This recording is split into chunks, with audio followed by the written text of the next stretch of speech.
함께 읽은 말씀은 창세기 13장 1절부터 9절까지 말씀입니다. 우리 1절부터 9절까지 말씀 같이 읽겠습니다.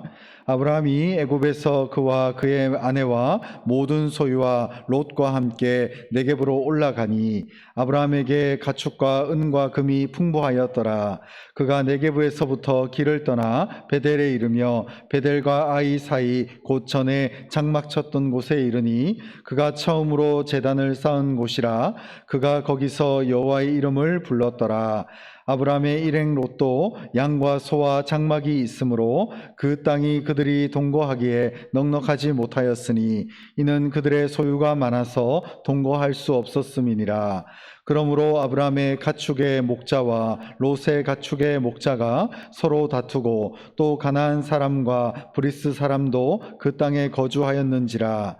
아브라함이 롯에게 이르되 우리는 한 친족이라 나나 너나 내 목자나 내 목자나 서로 다투게 하지 말라.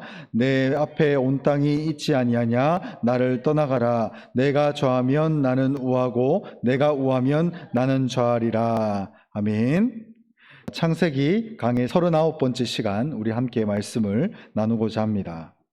아브라함은 애굽에서 뼈저린 실패를 경험을 했었습니다. 그래서 이 하나님의 크신 구원의 손길을 체험한 이 아브라함이 있었고, 또 동시에는 아브라함이 애굽에서 뼈저린 실패를 경험하는 이 물과 불의 상태를 동일하게 경험을 했었습니다. 그래서 굉장히 은혜 가운데 하나님의 보호하심도 경험했고, 또 그로 인해서 하나님께서 이 가족들과 함께 이끌고 이 약속의 땅 가나안으로 다시 귀환하는 그런 우리가 상황을 함께 살펴볼 수 있게 된 거죠.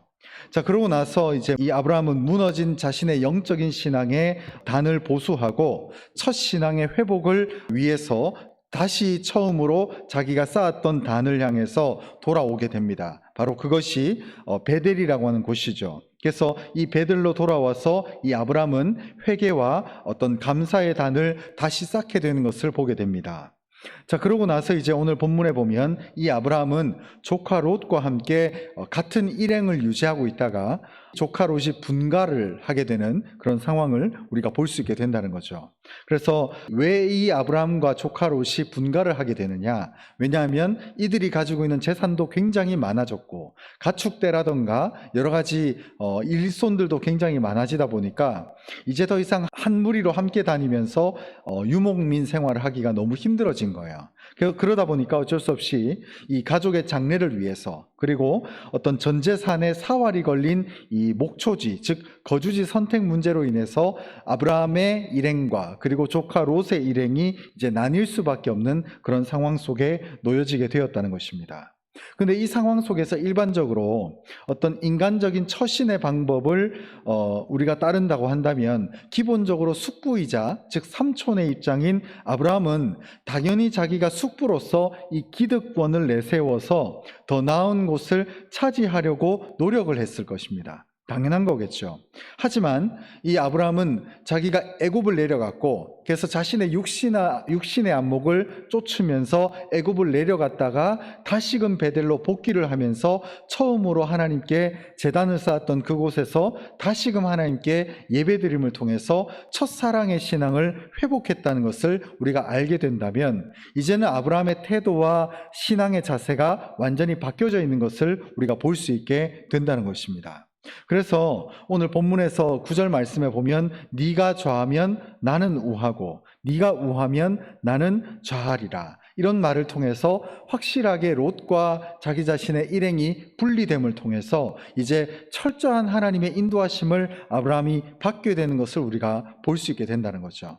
그래서 성경 말씀이 쭉 이동을 하게 되면서 세상적인 안목으로 자신의 갈 바를 선택했던 이 롯은 이후에 굉장히 비극적인 사건을 맞이하게 되는 것이고, 이 아브라함은 반대로 자신이 기득권을 가지고 있음에도 불구하고 조카 롯에게 양보함을 통해서 모든 삶의 인도하심을 하나님께 맡겨버리겠다라고 하는 아브라함의 신앙적인 태도를 우리가 볼 수 있게 된다는 거죠.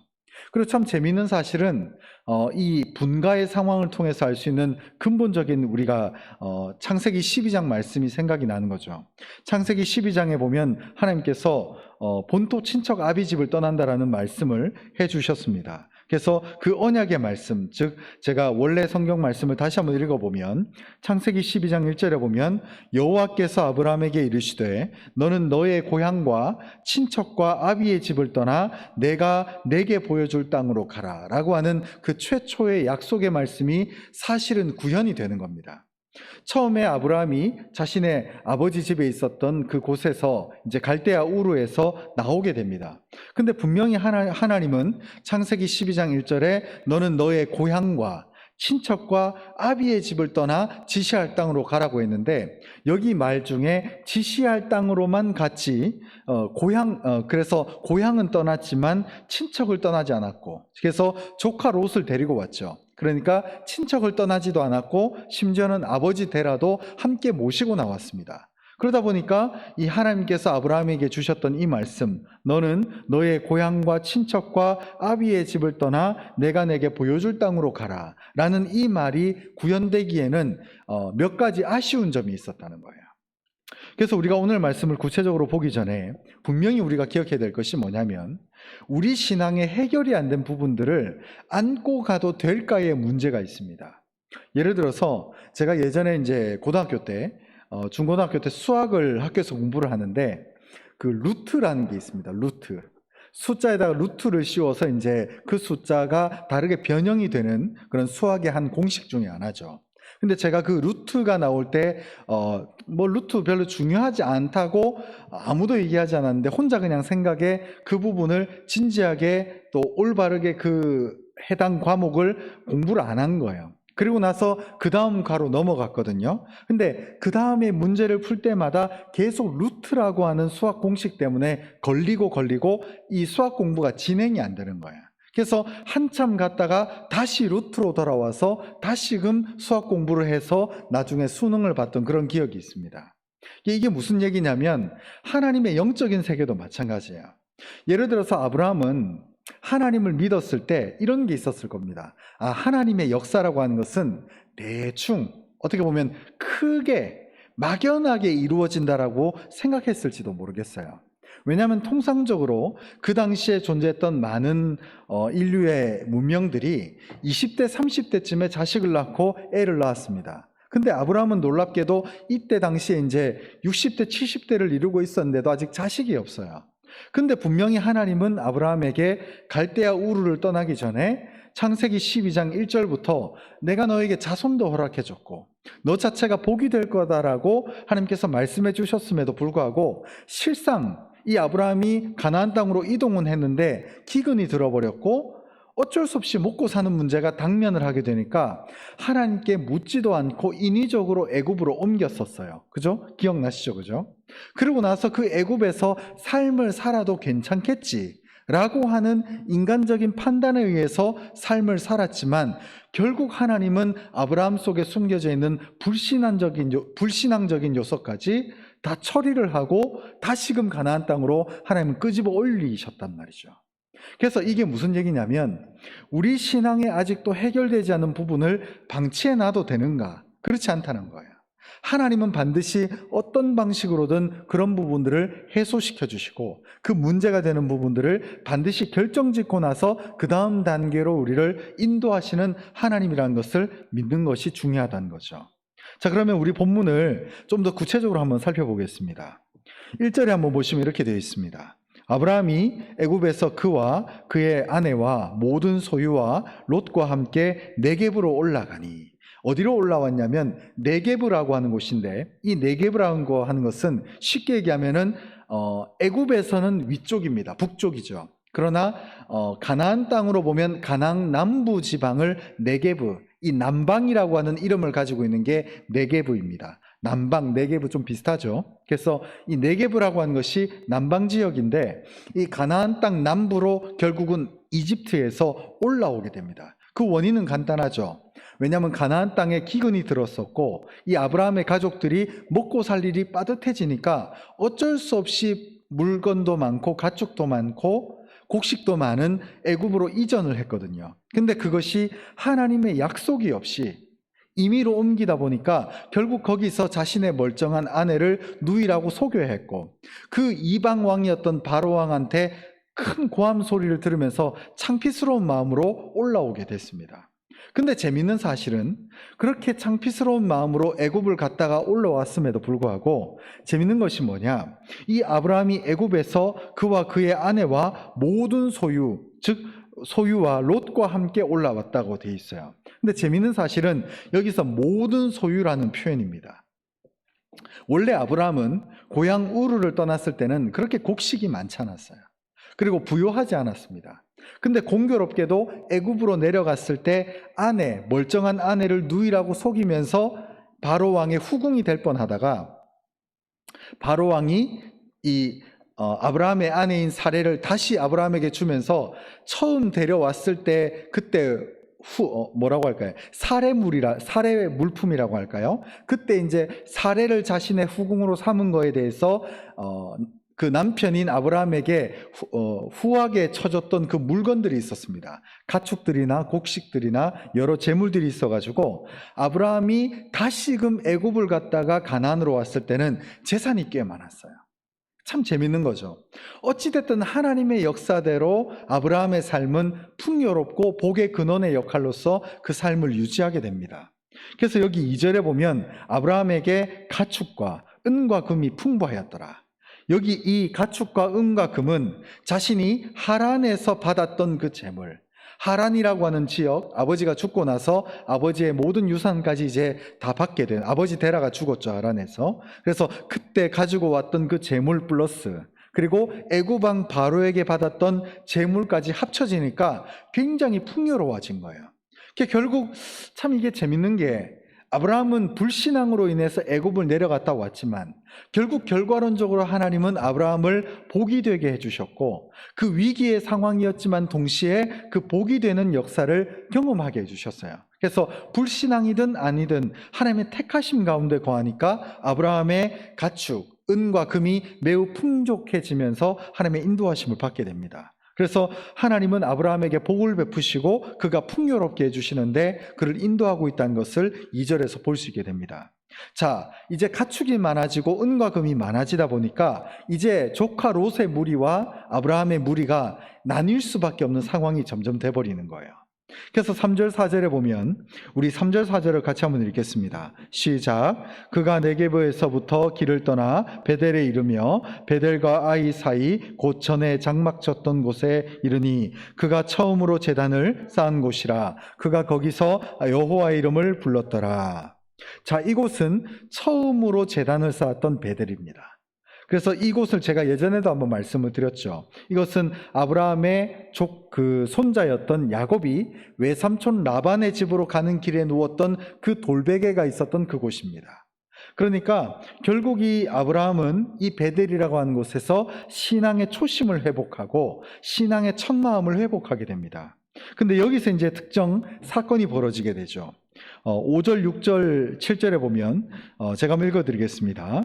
아브라함의 일행 롯도 양과 소와 장막이 있으므로 그 땅이 그들이 동거하기에 넉넉하지 못하였으니 이는 그들의 소유가 많아서 동거할 수 없었음이니라. 그러므로 아브라함의 가축의 목자와 롯의 가축의 목자가 서로 다투고 또 가나안 사람과 브리스 사람과 그 땅에 거주하였는지라. 자, 여기 보면 조카 롯의 무리도 있었는데 그들의 소유는 굉장히 많고 가축들을 먹일 풀도 많아야 되는 땅이었지만 안타깝게도 그들이 동거하기에는 그런 풀이 넉넉하지 못한 거예요. 그러다 보니까 그들이 나뉘어야 되고 결정적으로 7절에 보면 아브라함의 가축의 목자와 롯의 가축의 목자가 서로 다투는 걸 보게 된 거예요. 그래서 이 가족들이 모였는데 이런 다투는 일이 발생을 하니까 너무나 안타깝게 된 거죠. 그래서 어쩔 수 없이 이 아브라함과 롯은 갈라지게 됩니다. 그래서 8절과 9절에 보면 아브라함이 롯에게 이르되 우리는 한 친족이라 나나 너나 내 목자나 내 목자나 서로 다투게 하지 말자. 내 앞에 온 땅이 있지 아니하냐? 나를 떠나가라. 내가 좌하면 나는 우하고 내가 우하면 나는 좌하리라. 아멘. 자, 이렇게 말함을 통해서 아브라함과 조카 롯은 나뉘게 됩니다. 그래서 네가 좌하면 나는 우하고 내가 우하면 내가 좌를 하겠다라고 말함을 통해서 결국 하나님의 창세기 12장 1절의 말씀, 너의 고향과 친척과 아비 집을 떠나게 하시는 하나님의 인도하심이 있다는 거죠. 그래서 우리가 오늘 말씀을 통해서 대략 3가지 정도 결론의 메시지, 교훈의 말씀을 얻고자 합니다. 첫 번째는 철저하게 우리는 하나님의 인도하심을 받도록 하나님께서 우리를 만드셨다는 거예요. 그 대표적인 인물이 아브라함이죠. 아브라함은 그 전까지 복의 근원, 즉 복의 그 자체로서 하나님을 한켠 의지하기도 했지만 하나님이 가나안 땅으로 가라고 했을 때 그 가나안 땅을 봤을 때 기근이 와버리니까 이거는 뭔가 하나님이 실수하셨겠지, 아니면 이 기근이 온 것으로 인해서 내가 옮겨도 크게 혼나진 않겠지라고 하는 불신앙적인 요소가 조금은 있었다는 거예요. 근데 하나님은 그 부분을 간파하시고 그 부분까지도 하나님께서 철저하게 다루시고 만지시면서 이 하나님의 택함 받은 자가 어떻게 하나님을 믿으며 하나님을 위한 삶을 살아가야 되는지를 철저하게 보여주고 있다는 거예요.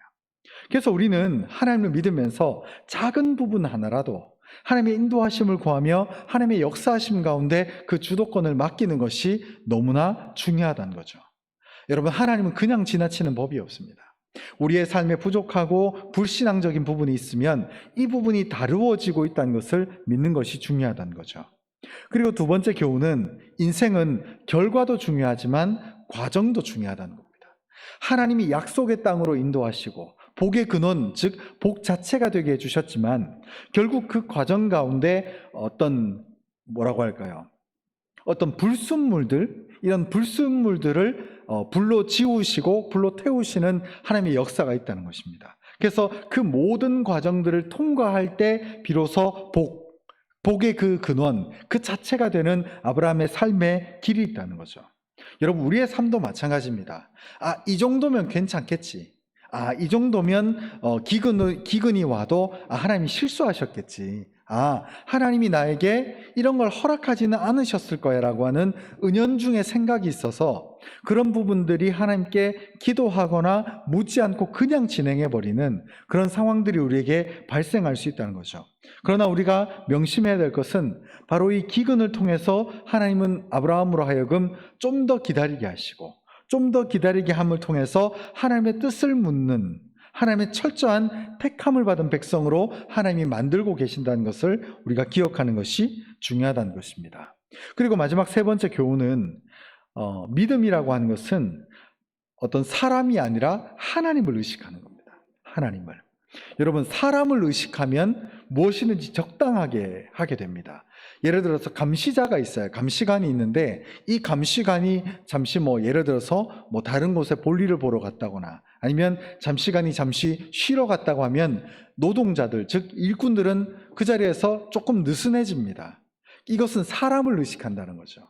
근데 우리의 믿음, 우리의 신앙은 이 사람을 의식하는 것이 아니라 하나님을 의식하는 거예요. 그래서 나의 하나님은 나의 믿음을 훈련시킬 때 주변 사람들을 때로는 치워버리세요. 그래서 사람이 없게 하시는 거예요.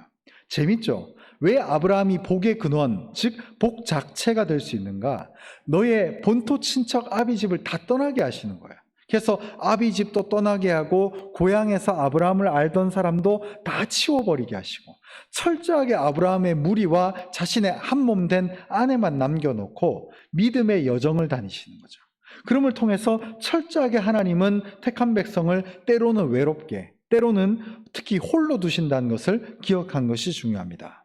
그래서 하나님께 내가 나의 믿음을 보인다, 바로 그것은 사람을 의존하지 않는 단계. 그래서 바로 그 하나님께서 우리가 사람을 의존하지 않고 철저하게 하나님만 의존하는 그런 단계에서 나의 진짜 믿음, 나의 진짜 신앙이 바로 거기에서부터 시작된다는 것입니다.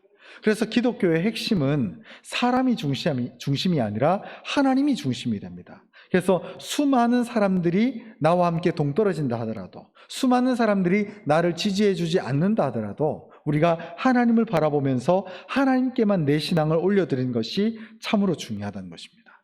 그래서 이 아브라함이 자신의 조카 롯과도 헤어지고 약속의 땅으로 이동하는 과정 가운데 아버지를 모시고 나왔지만 아버지 또한 하란이라고 하는 지역에서 숨을 거둬서 하나님이 데려가 버리시고, 철저하게 하나님은 그리고 당장 아들을 주시는 것도 아니고 무려 100살이 되는 그날까지 한 번도 후사를 주지 않다가 결국 하나님은 사라의 몸에서 이 이삭이라고 하는 귀한 씨를 주기까지 100살이 되는 그 시간들 동안 기다리게 하신 그 하나님을 우리가 생각해 볼 때에 우리는 결과를 보려고 하는 욕심, 눈에 보이는 결과, 눈에 보이는 것들을 의식하기보다 하나님을 먼저 의식하며 하나님을 먼저 생각할 수 있는 우리 모두가 될 수 있었으면 좋겠습니다.